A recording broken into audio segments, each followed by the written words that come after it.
to shout out your boy. Let me know that you're listening so we can shout you out. I want to let you know that this is a dialogue, not a monologue. So if you have questions, anything that you want to add to our conversation, please do so. I want to let you know that the Let's Talk About Sex conference is coming up on Saturday. That's right. You have about 6 days left to register. If you are interested in registering, all I need you to do is go to letstalkyouth.org. Again, that is letstalkyouth.org.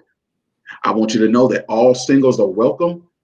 Parents, if you're comfortable with your child, when I say child, I'm talking about a teenager.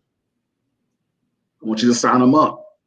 If you're 29, 39, 49, and you're single, I want you to know that this conference is for you. Sign them up. We're going to have some amazing speakers. You're looking at one of them. We're going to introduce you to this fabulous female in a minute. But I want you to know it's not too late for you to register. Guess what we're doing for you this year because of our awesome sponsors? It is only $1. That's right. You can register for $1. So you don't have an excuse. Churches, you can stream it, and your youth ministries can watch it. Boys and Girls Club, CSRA is a sponsor this year. So Boys and Girls Club, all you got to do, if no matter where you are, you can stream it in your building, and you can have youth there. They're watching it. No matter if you're a community organization, parents, you can host it in your home. There is no excuse not to get young people in on this conversation. Do not let the internet be the sex education for your child. Young singles, you can wine and dine. Get a small group over together if you feel comfortable at your house. Watch this conference. You can do that. It's going to be a blast. So I want to make sure you know that. Now listen, I know you're wondering who our special guest is this afternoon, and it's none other than Brittany Jones. Brittany Jones is the leader of an emerging and growing ministry called She Abundantly. She is from the greater Chicago area, and we are so honored to have Brittany on this broadcast.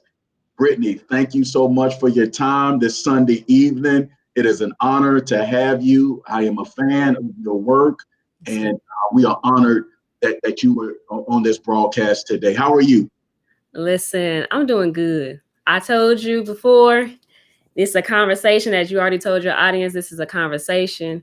And when I have conversations, I get real comfortable. Okay. So I don't hold stuff back because real recognizes real and produces change in other people.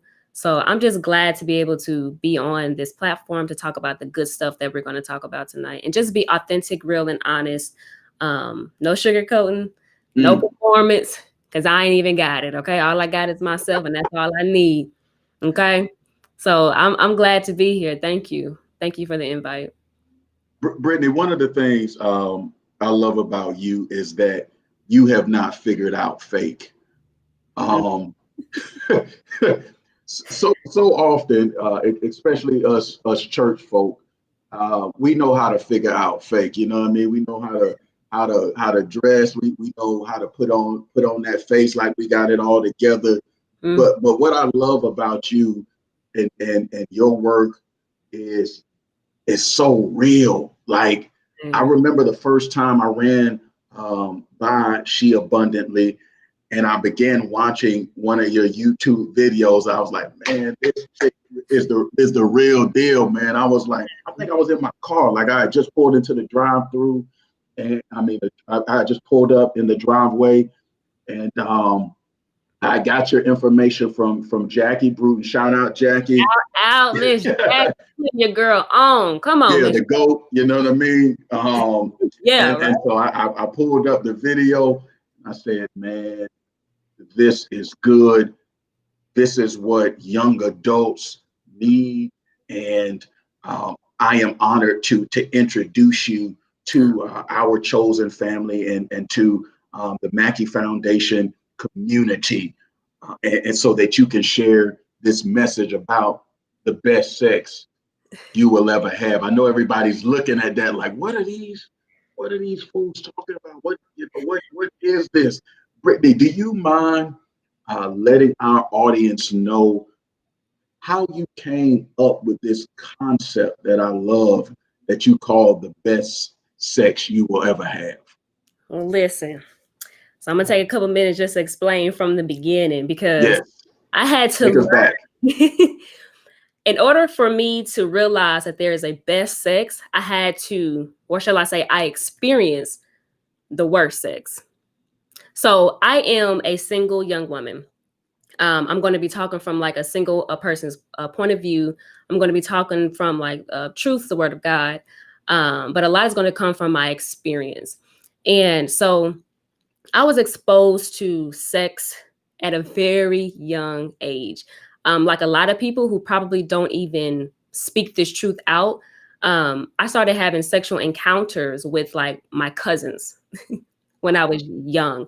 And so like, people weren't watching us or anything like that. And so we would just do stuff that was just very inappropriate. It wasn't like all the way, but it was more like, touching and exposing stuff like that, because it's like when you're curious and when that desire has been open at such a young age, it's like you just do it with whoever's around, and I know that is a lot of people's story. And that was my story. I didn't really have like, a lot of people are exposed to like molestation, rape, things like that. And it's either way, it's not a good thing. But Right. that was really the door that opened me up to just sex in general.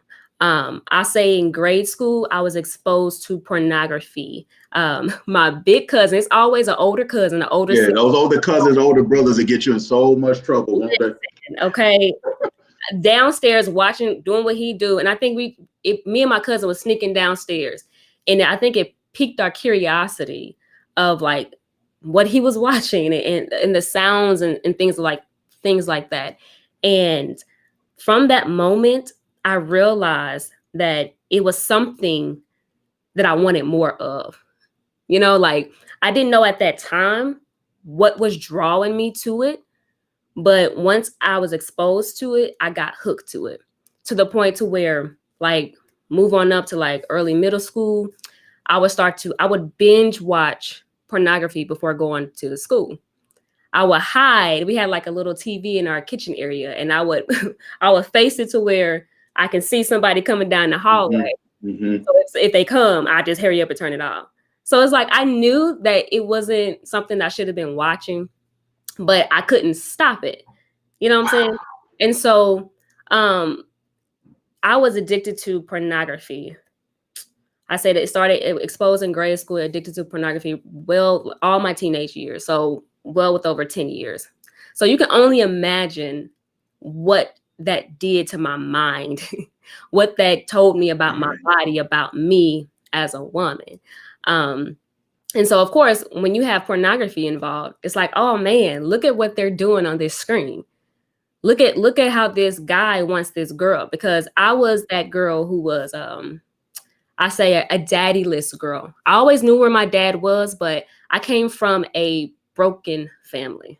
I came from a house that, before I was born, they say the police was called often and they knew their name. They knew my parents' name. They knew the siblings' name. It was eight of us. I got 6 sisters and 2 brothers, and it was combined. And yeah, so you can only imagine the abuse. There was alcohol abuse. There was physical abuse. It's only by the grace of God that my parents is here today. So I have one of those stories, and you can only imagine going through that. I'm the youngest in the house, not feeling loved. But you're the youngest of 8. I'm the youngest in the house. There's one younger than me. So it's a crazy dynamic, but I'm the youngest in the house. All my siblings are much, older than me. My oldest sibling is 12 years older than me. Okay. And so I'm just there by myself, not really having, my mother and father are kind of like at it, not really focusing on me, not building me up, not influencing me or feeding me emotionally and spiritually. So are you saying that both of your parents were they alcoholics? Were they addictions and habits that they had that caused them to lose focus on you? Oh yeah, they came from, they didn't come from healthy homes either. Right. You know what I'm saying? They didn't So see. it's this generational thing. Yes. Yes. They didn't have a good solid foundation to come from. They didn't see healthy marriages. My dad's parents were married, but my grandpa cheated all the time. You know what I'm saying? So this is what I've been told. And my mom, she grew up on the west side of Chicago. So here's the deal. You can take the girl out the west side, but you Right, can't right. We take the west side out the girl. so you can Already knew it. I always say I was raised by a pit bull. My mama don't play. Okay. She don't play. And so you can only imagine that tough exterior. Like to this day, I love my mom and we are growing, but she still has that tough exterior to where she doesn't know how to be emotional. You know, I could probably count on one hand how many times I've seen my mom like cry or like really open up to me. I have to pry the door open just to get open to her, you know? And so I'm that young girl in the house. Dad's out cheating, doing whatever he wants to do, emotionally drained or neglected. Let's just say that. And so I see these these people on the screen, and I see this girl being wanted, but in order for her to be wanted, she's doing this to this guy. Right. So I took that and I internalized that thing, and I'm like, oh, so this is how it's done. I didn't know it at the time, but I was thirsting for affection. I was thirsting for a guy to see me. And You know, you thought that the pornography was a way to get that attention. absolutely. They were one in the same to me. And so I'm like, well, this girl's getting this guy's attention. Let me start doing this. Right, You know what I'm saying? right. So just to fast forward a little bit, my first sexual encounter with a guy was the night that my mother was sent to the hospital because my dad hit her in the head with a rubber mallet. Okay. So you can only imagine what I experienced that day. I saw my dad push my mama down like a feather, and she ain't no light woman. I saw her pass out on the floor. Before she passed out on the floor, it looked like a cartoon because her head blew up so big. My older sister, one of the last sisters in the house, called the ambulance, come get my mama. She looked like she's about to be dead on the floor. And so I go to the hospital and I see my mother laying on a hospital bed with a brace around her neck, black eye, like all that stuff. And 15 years old, I'm like, whatever security that I thought I had, it was shattered, completely shattered. And I went home that night from seeing my mama laying on her back. I called a dude over and I decided to lay on my back. And that was my first sexual encounter with a guy. And, looking back at it, I knew I was searching for something because there's Can I ask you a question? Can I ask you a question? Quick, Brittany? Yes. Are you saying that there's a connection between what you saw happen with your mom on that night and what you decided to do with that guy when you were 15? Absolutely. Like, I saw my mom not be respected. I saw my mom be disregarded as a human, as a woman. And crazy enough, as we're going to talk about it, people think like, oh, sex, that's a form of just acceptance and love and attraction and all that stuff. But it's like when you're using sex prematurely or outside of its creation, that's disrespect too. Mm. And so I just chose a different kind of disrespect.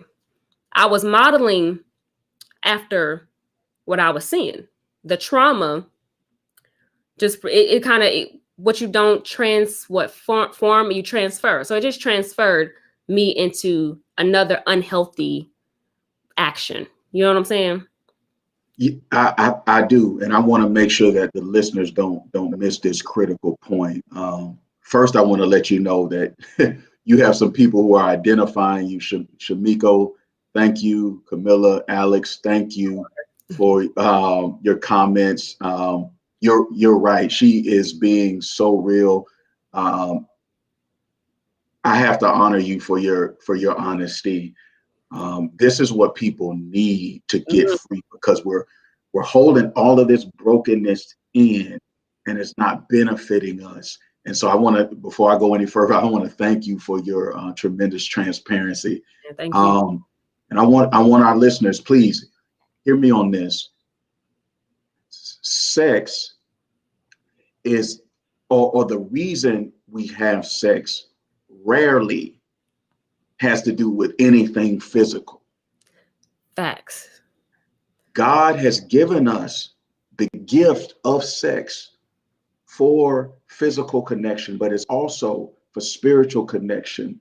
It's so much more than just a physical act that is meant to entertain and make us feel good. And it sounds like Brittany is saying that when the first time she had sex, and I want you to connect this with your experience, either presently or in your past, the first time she had sex, it was not to fill a physical void, it was to fill an emotional void.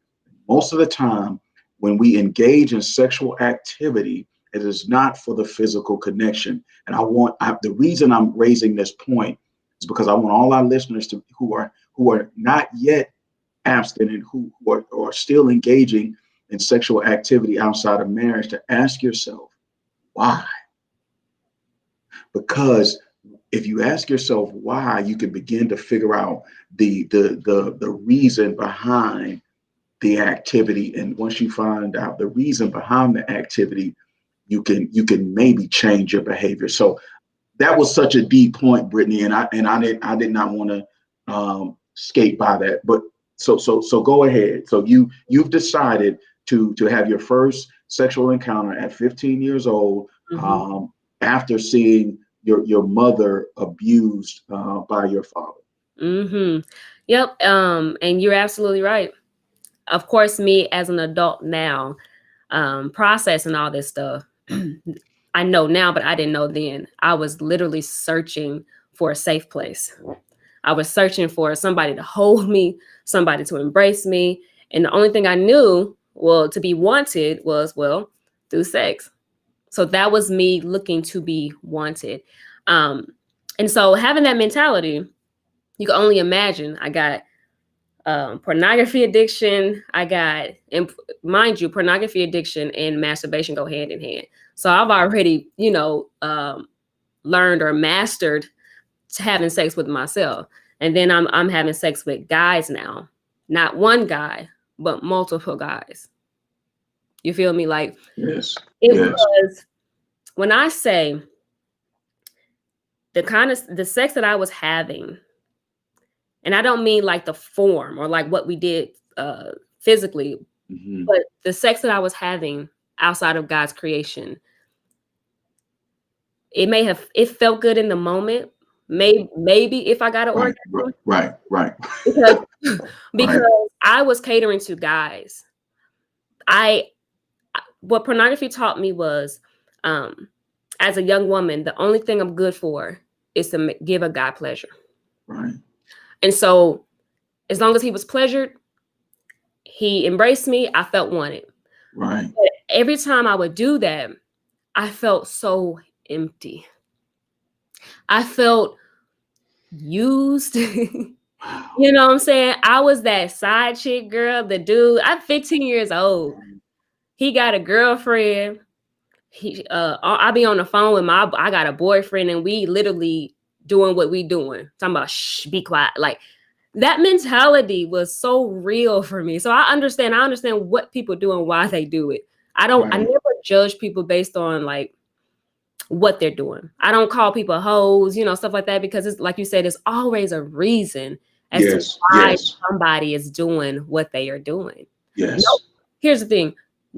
Sex is not something to do normally. It's not normal to take your clothes off in front of other people, just a random guy or a boyfriend or girlfriend. Y'all think it's normal? It's not normal. And so, in order for you to do something so drastic as to having sex, it has to be something deeper. You really are searching for something You're trying to fill a void of something, and you're not making the mental connections. You don't have the knowledge. You're not aware of what you're doing and how big sex really is, you know? And so, yep, that sex continued. I went on to college, still looking for love, looking for validation. And all I knew was, okay, for a guy to want me, I got to give him something. To the point to where now I'm in college, and was in my sophomore year. This was probably one of my lowest of lows. I had a one night stand with a dude. I had a one night stand. I met this guy at a club. Had a one night stand. I remember afterwards, I wanted him to hold me so bad. I remember laying there with this guy that I didn't even know, but I wanted him to hold me. And he was like, no. He basically was like, let's do what we came to do. Right. And I just wanted that affection, or so I thought was affection. So I let him do it. I let him treat me like whatever. And I felt like a real prostitute. Wow. I remember afterwards, that next day, crying on the floor in a fetal position. My friends had to knock on my dorm room because I had a single person dorm room. That was dangerous. Yeah, I had a single person dorm room. Okay. And I'm just crying in the dark, not knowing, like, why do I feel so empty? Why can I really be fulfilled? They say sex is supposed to make you, two become one, or draw you closer, or, a guy's supposed to want you afterwards. Or, I remember texting him, like, when you gonna come back? Right. Sending him text messages, and he wouldn't respond because I was nothing but a physical pleasure for him. Right. Crying over this dude. Didn't know him from Timbuktu. I think I know his first name, but this is to this day, but this is just the reality. And I know so many people are doing the exact same thing right now, having one night stand, thinking that it's fulfilling. But I remember feeling so emotionally disconnected. I felt so uncovered. I felt like nobody cared. Like, even though I was looking for a man to care for me, it's like nobody cared. If I wasn't giving you sex, then he wasn't checking for me. Right. I was so confused. And that was when you say confused, what do you mean? I was confused. So after the one night stand, I got into a relationship with a guy. And I thought I was doing something better because, I got saved at age 16, but just because I was saved didn't mean I had the understanding of sex. And I was like learning, I was learning on my journey with God. And I remember being in this relationship with him, and we were both saved. Right. And we were like, oh, saved people supposed to get married. So everything pointed to no. Girl, what the heck you doing with this dude? No. Well, I don't know what you're doing. But I was so confused because we were having sex. Me trying to hear God or get clarity from him, like, is this my husband? I'm like 20 at this age, 22. Is this my husband? I couldn't hear God. Like, why don't you think you could hear him? You know what? I think also because when you have sex with someone, I'm sure we've heard it, it's an emotional cloud. Like it puts like a thick cloud because of like the chemicals that's being released in your body when you're having sex with someone. All you see is that person. I like to say it like this, Brittany. Yeah. What God has made for connection, we can't make casual. So when you make that connection, it's almost like you have something in your hands, therefore you can't receive what God is trying to give you. That's in my mind what you're saying is like I wanted to hear from God, but because I was doing this, it was frustrating because I had no discernment. Mm-hmm. And that's exactly what it was. Like, I'm growing and learning how to walk with God. I'm still, I call myself a baby in a sense. And then here I go having sex with yet another person and bonding with this person. I was really making him my God because he was feeling yet again an emotional void, and so all I saw was him. All I saw was, oh, we together. We've been together 4 years. That we supposed to get married. So I was just so confused. Sex really confused me. And it had me stuck. Let's say that. It had me stuck. I remember in 2 years into this relationship, I was in a relationship for 4 years. 2 years in, my brother, the one that you just met, my brother-in-law, he told me, my brother has a gift of word of knowledge. He was like, this is not it. This is not it. God is telling me you need to break up with this dude right now. And I couldn't do it. I could not leave. It took me 2 more years to leave this guy. Why couldn't you do it? I was too emotionally attached. Like, if I felt that if I separated from this man, I was going to die. Like, the emotional pain was too severe for me to walk away. Let's just say I didn't think I was as strong. And he was filling my emotional voids. And so if he wasn't feeling it, if he was there or he had to leave, who was going to fill my emotional voids? I think I want to tie those two thoughts together, because that you said something. You said he was like God. And listen to that statement, listeners. When she said he was like God, what she's saying is, anytime there's a need that we go to someone other than God to have fulfilled, you have just created a little g God in your life. The first commandment is, and it's funny that this is the first commandment. The first commandment is, you shall have no other gods before me. Now, as Christians, we believe that there's only one God. That's not true. There's one true God, but there are a lot of different little g gods. And when God was saying, have no other gods before me, what he was saying is, don't go to anybody for anything other than me. And trust that after coming through me, I will provide. That's what Matthew 6:33 is saying when it says, if you seek first my kingdom and my righteousness, everything else will be added unto you. That's what a relationship with God is about. And so what we do with sex is we make sex a little g God. If I want attention, I'm going to go to sex. If I want pleasure, I'm going to go to sex. If I want healing, I'm going to go to sex. And the reason you could not break up with him, you can let me know if I'm wrong, Brittany. No, you're right. The reason you couldn't break up with him is because it's real hard to leave God. Come on. You weren't leaving a guy. You were leaving God. My God. Yeah. Come on, man. Oh, my goodness. Oh, yeah. Oh, man. People spend years in connections like this. People spend years. That was 4 years. I can't get back. 4 years. I don't want to make it seem like, oh, you wasted time and blah, blah, blah. But reality is I wasn't supposed to be in it. And so that's 4 years I cannot get back. I learned a lot through it.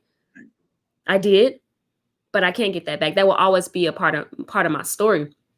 But God's going to redeem that time. Yeah. He's going to redeem it, because the reason I don't want you to say that is because, no, you're right. Technically, you can't get it back, but you don't need that back. What you need is for God to take that and turn it into good, because he said, I will work all things out for good. So we don't need that back. What you're doing at this moment, whether you know it or not, is redeeming that time. But because outside of God, that was garbage. But with God, he's taking it, and that's why he said, I will work all things out for good for those who love me and have been called according to my purpose. So what he's doing with you now is making that time fruitful for you. Yeah. Right now you're bearing fruit. Facts. From that frustration. So I'm not gonna let you get away with that one, sis. That was extremely valuable time. That pain has a purpose. But anyway, go ahead. Yes, you're right. No, you're right. I say it like that to show people that time is precious. Purpose is precious, but nothing is wasted. That's right. But don't let that be an excuse for you all to waste time. Yes, God can redeem it, but should we take God's grace for granted? No, we shouldn't. Yeah. No. So here's what I want to know, Brittany. Yes, yes. How did you begin to transition? How did you begin to replace your little G God with the one true God? Mm. When you have a relationship with God, and this is the beauty of God, his commitment. One thing that I know God to be is a committed spouse, a committed God. And when I tell you he's been faithful to your girl, you know Oh how yeah, people get saved, like, oh, I'm a saved now. And people don't really realize that there's a Holy Spirit that's literally dwelling inside of you now. And there's a God that has committed himself to walk with you. And so a lot of times we experience his commitment before we experience our commitment to him. mm. And so um And I'll preach. yeah. He just stayed with me. Throughout this process, because I had a relationship with God, I was still crying out to God because I realized what was going on wasn't working. This God that I made my God, this little G God, it ain't working. I'm still empty. I'm still broken. We still just bumping uglies. And we ain't nothing fruitful coming out of this. We ain't moving nowhere. We ain't moving into purpose. We ain't getting married. The whole thing, are you together having sex? You might as well get married. That was my mentality, Right. which is a wrong mentality. But that God was just consistent with me to the point to where I got to a point to where I'm like, I can't live like this. Right. God, I need you to show me my purpose because I Mm. know I am created for so much more than just laying up with a dude and just giving a dude pleasure in the moment. Brittany, listeners, step one, figure out your purpose. But right at this moment, I want you to begin praying for purpose. Because if you don't know where you're going, you'll end up somewhere else. Hmm. So I'm just laying these out for our lit because you're dropping jewels. Good. and I don't want them to miss them. So she began praying for purpose, even though her habits had not changed yet. Her head was. So you can't always connect a person's habits with where their head is. But I love Romans 12:2, where it says, "Be ye transformed by the renewing of your mind, and then you will be able to see God's good, pleasing, and perfect will." There's a transformation process. Yes, it is. So even though you have experienced salvation, does not mean you've experienced transformation. It takes some time for the salvation to turn into transformation. But anyway, go ahead. So you begin to pray about your purpose and seek that. So tell us what happened next. Yeah, because I mean, during that time, I was committed to community. I was committed to reading my word. You know, when you're learning about God and you're thirsting for that, it was no question about it. And so when you say it doesn't come, you know, salvation is not it's not equal to transformation, it's absolutely right. Give yourself grace and mercy and realize, give God a chance to walk with you and to change your mind.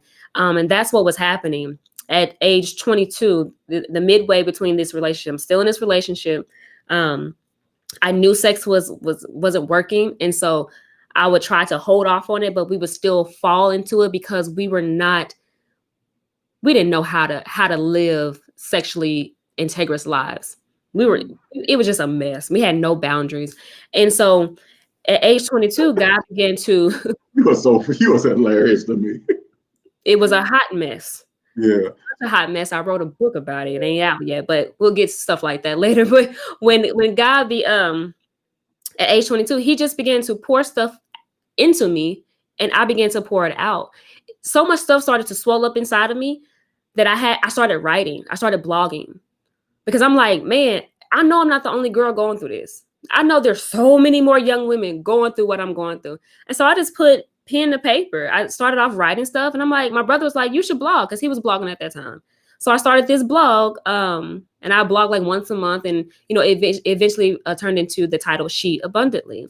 And, you know, I'm still in this relationship, still falling, still, you know, but God was so consistent with me, transforming me to the point to where at one point, age 24, I said, I can't do it no more. God was so present with me that I said, I can no longer settle with this. And so I was willing to face the hurt and pain of separation with this guy. Can I raise a point there? Yeah. She was not able to leave the little G God until she built the relationship with the one true God.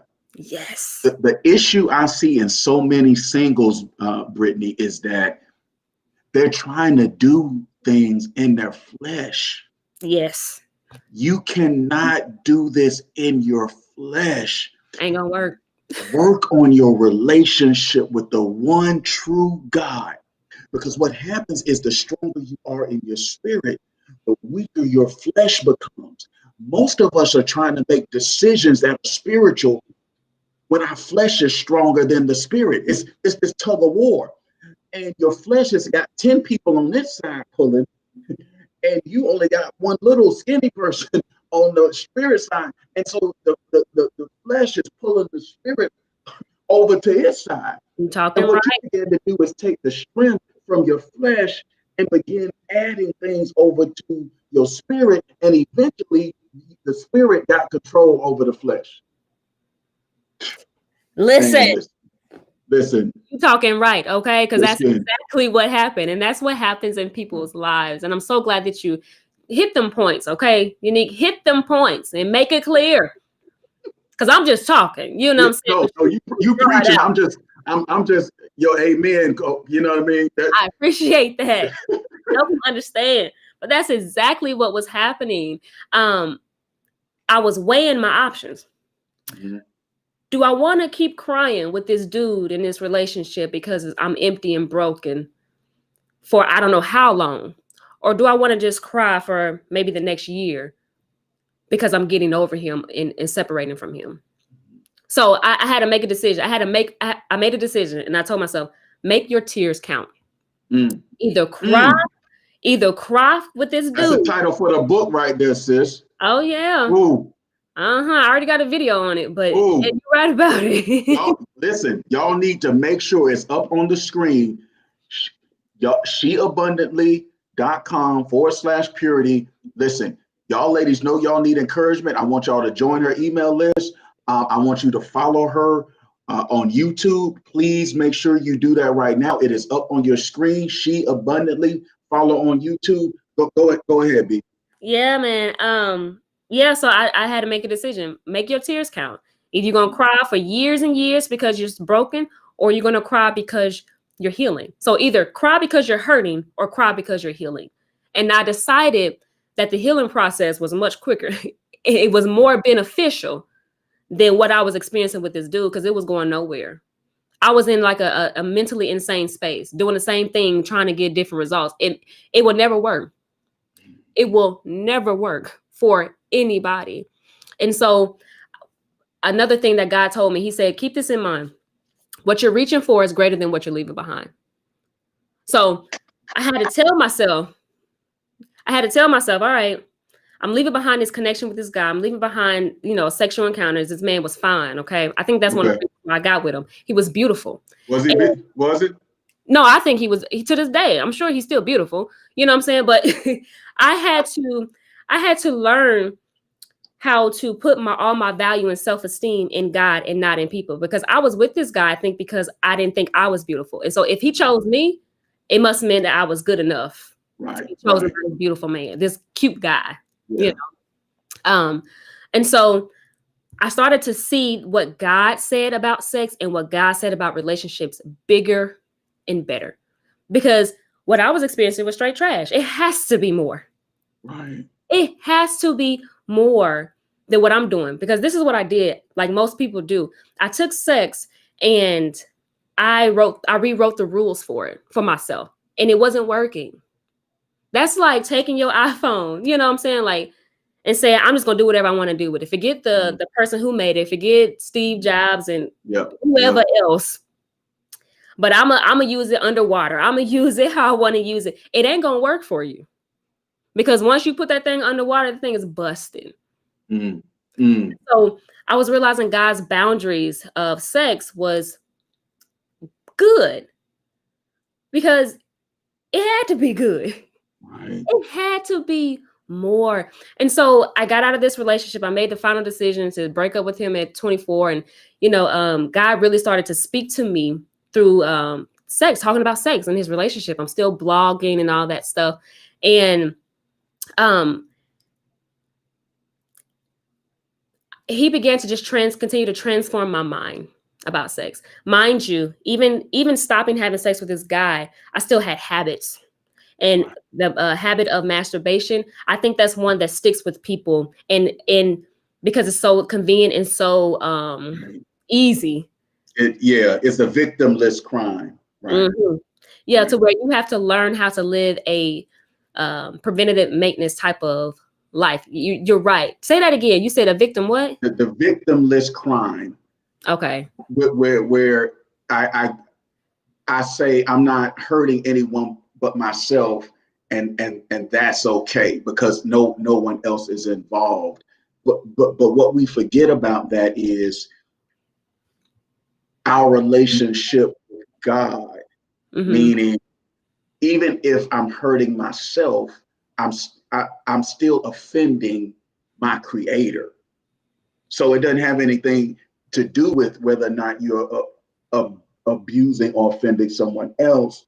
It's what I'm doing God's will and design, Mm-hmm. and I think that's where our focus has to be as when you're single is, am I walking according to God's will and praying for his strength as opposed to finding another way to get done what we want to get done.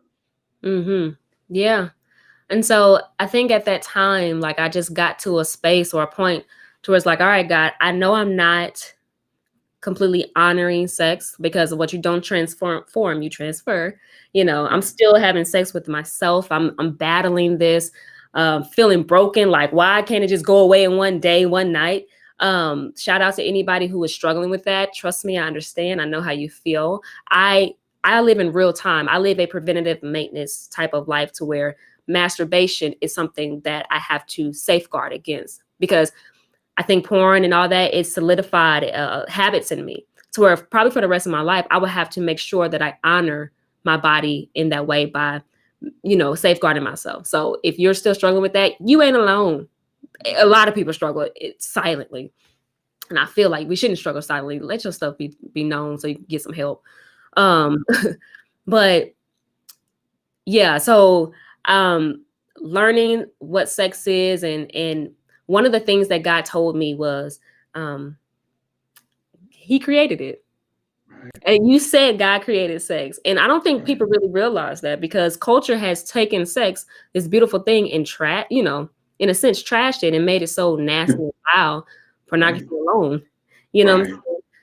saying? It almost comes off as something to be hidden, something to be lied about, something to be like I said, secretive, um, just something that you don't celebrate. And Right. so what God began to do was reconstruct my thoughts about sex. No, sex is not bad. Sex is actually good. Right. It's actually a beautiful, good thing. But here's the thing. When you use a good thing in the wrong way, it's no Mm, longer good to you. mm, mm. It's no longer good to you. And so that's why I was experiencing so much trash, so much Right. emptiness. It's because I was using this good thing in the wrong way. When I say the wrong way, I mean sex outside of God's creation. When God created sex, we see in the Bible, for those Bible readers, the introduction of sex, he had Adam and Eve, and he said when the two become one. Right. A lot of times we hear that talking about marriage, because it's not just like the two becoming one is not just a sexual act, but it's a two people becoming one in your entire life. Right. Um, Right. and so, but sex is a part of that. And when he was talking about that and showing me that, um, it put a lot of things into perspective. You know what I'm saying? Like, okay, this good thing it's not supposed to be used outside of your creation of marriage Right. for a reason, because you cannot change the creator's intent for anything. Right. So Right. whether you having sex with your boyfriend, your fiance, whether you having sex with animals, porn sex, whether you having sex, raping people, molesting people, when you're using it in the wrong way, which is outside of a committed relationship of marriage between a man and a woman, Right. you're not using it the right way. You're abusing it. Right. And so if you're not using it the right way, guess what? You'll never get the benefits from it. You'll never get what God put inside of sex for you to have, ever. So that leads me to my next question. How can we begin having the best sex we have ever had? How do you get to that point? Yeah. And so a lot of the things that when I say the best sex you will ever have, it's based off of what God says about it. Okay. The first step to having the best sex that you will ever have is to stop. I like to look at it as like a debt versus an investment. When you're having illegal sex, and when I say illegal sex, I mean sex that is outside of God's will, outside of Spiritually illegal. Yeah. Breaking God's law. So when you hear me say that, that's what I'm saying. When you're doing that, it's like you're going negative into your bank account. Everything that you need to have a fruitful marriage, have a fruitful life, you're losing it when you have illegal sex. Wow. It's like this is what God showed me when studying about sex. Anytime he talks about sex or about marriage, when you have illegal sex, the very opposite happens. So if sex is meant for you to go right, if God's blessings say, hey, when you use it in the right way, we're going right. When you have illegal sex, you automatically go left. You walk away from God's blessing from him. And so I got an analogy. Can I show it real quick? Yeah. Because she abundantly comes from the desire I have for all young women to have be fulfilled in every area of their lives. And I think the basis of that, outside of accepting Jesus as Lord and Savior, is sexual integrity, using sex in the right way. And I say that because sexual sin, but sin period, it breaks you down. It degrades you. It degrades you spiritually, emotionally, and physically. When God says, flee from sexual immorality, all other sins a man commits are outside the body, but he who sins sexually, you sin against your entire being. People thought sex was just a physical thing. No, you're sinning against the spirit, God. You're sinning your entire being. Your emotional, your physical. Yes. And so I got these two cups here. Okay. These cups represent the actual the person. The bottom cup is just for visual. So, yep. So I have one cup that's complete, intact, and full. Like there's no holes in it. And then I have this cup with holes at the bottom. And this is like the sex that we're having when we use sex in the wrong way. We think we getting in relationships. We think we building with people. We think, oh, we getting closer. We got years on it, on y'all. We relationship goals. But what you're doing is you're pouring into. Can y'all see that? Yeah. Okay. You're pouring into a foundation that's broken, or something that's has holes in it. And so you're not being fulfilled by it. It's actually draining out at the bottom. I don't know if y'all can see that. So no matter how much you put into it, you're still empty. Oh yeah. Yep. And it is gonna keep going. Oh, it's gonna get better. We just gotta work on our, our sex life. Oh, we gonna get married eventually, but I'm gonna still have sex with old dude or old girl. All these different scenarios. But because you're using sex in the wrong way, you think you building, but you're going into debt. You're going into spiritual debt, emotional debt, physical debt by default, because that's how sex is designed. When you use it the wrong way, the very opposite happens. And so I know God has created sex to be such a fulfilling thing for people, for married people. And I'll show you the other portion of it just so y'all can see it. When you use sex in the right way, it fills you up to the point to where you can actually control this. Right. Blessings and hold the blessings that God has for you. Right. And the water overflows. And it fills you up. Yeah, and the water overflows. It can actually be water to be used, to be fruitful. But this kind of water, this is trapped water. This is like the sewage then backed up in the basement.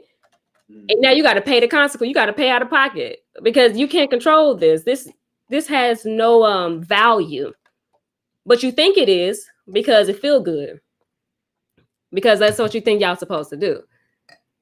You know what I'm saying? Wow. It was only beneficial while it was being poured in. So so the only time that cup was wet was while you was pouring the water in it, but when it was over, it was nothing left. Mm-hmm. Yep. And So so that was a good couple minutes, but and here's the thing. People, be honest with yourself. You know that's what sex be like. right. People think, oh, the best sex you ever have, we got to do all these sex tricks and stuff like that. Right. But when I say I made this decision. If I'm gonna have sex from here on out, it got to be the best sex I'll ever have, and it's not just a physical feeling. Right. Because when you have, when you think of sex and all you think of is pleasure, the first thing you think about is pleasure. You don't know the first thing about sex because sex is holistic. You know, sex is not just the physical, but it's the spiritual and the emotional part of you that involves your whole entire life. And so when I say the best sex you will ever have, or I'm waiting for the best sex that I will ever have, I want sex that's not just pleasurable, but is emotionally fulfilling. Sex that I don't have to be ashamed of, sex that I don't have to feel guilty about, sex that that my family can flourish from, sex that, most importantly, God can be pleased from. Wow. Listen, Brittany. That is why we titled this conference Legacy, because we believe that the sexual decisions we make can either positively affect our family for generations to come, or negatively infect our families for generations to come. And so I think, Brittany, what did I tell you? It's 6:06. I told you when we got started what was going to happen when you started spitting that heat. Listen, I appreciate you listeners. I know we're a little bit over, but we started a little bit late. Brittany, we have to thank you for your transparency. There have been so many positive responses in this stream. Thank you all. I want you all to share this. I want you all to connect with Brittany. I want you to follow her on YouTube right now. Even if you have to leave the stream to go do it, go do it. She has a following that she's creating for some other products that she's building. I want you all to make sure you subscribe to sheabundantly.com/purity. Her email address is Brittany@sheabundantly.com. Really quick, in 2 minutes, let them know what you're working on, Brittany. And you all gonna see Brittany again. We're gonna make her an exhibitor at the Let's Talk About Sex Youth and Young Adult Summit, where she's gonna be able to upload some of her materials and give you all access to them again. But Brittany, before I let you go, I want you to share any last words that you have, and I want you to let people know what you're building so that they're motivated to connect with you, and then we'll let our listeners go. Yeah, so I teach teen girls. I take God's word about sex and I turn it into girl talk. And I've been doing it in-house for the last 3 years or so, but COVID messed that all up. So I'm in the works of turning it into a virtual program. So if you go to sheabundantly.com/purity, you can check out a couple of purity points. I call them purity points. But you can also send me a message if you want your teenage daughter to be involved with this. It's usually 6 to 8 weeks program, but I'm giving them a good, solid, basic understanding about sex, understanding that many adults don't even have because they need it. They don't have that. And so I've created a space to where they can do it. And let me tell you, the girls they love it. One 16-year-old said, I used to think that I was supposed to have sex at age 16, but after coming here, I realized that's not the case anymore. So I know it's really impacting them.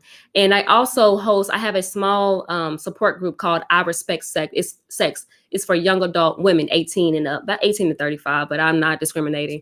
If you just email me, Brittany@sheabundantly.com, let me know that you want to be a part of that, because we're going to be doing a book study, which I've already done with a couple of girls, with this book called Sex and the Single Girl. Everything you would wanted to know, talk about sex, we're going to walk through this together. And it's a community to where you'll just have support, and you could be real and authentic and not feel ashamed. And it's just awesome. So you can do that as well. Brittany, I want to thank you for what I know was an impactful and inspiring conversation. This isn't empty rhetoric. You are making a real difference. Your story, your honesty with your struggles and your wins. This is just the beginning. Yeah. Like, eyes have not seen, ears have not heard, nor has it entered into the hearts of man. Thank you. What God is going to do with this ministry. Pain leads to purpose, and you are living in it. God will continue to redeem your time, redeem your struggles, redeem your pain. And I can't wait to see how you continue to impact this culture in a Christ-like way as it relates to sex. So thank you so much for your time. Listeners, connect with Brittany. Follow her on any social media channel you can. And again, make sure that you stay connected and encouraged on your walk. I appreciate everyone's time. Hit that share button, and we'll be hollering at you again soon.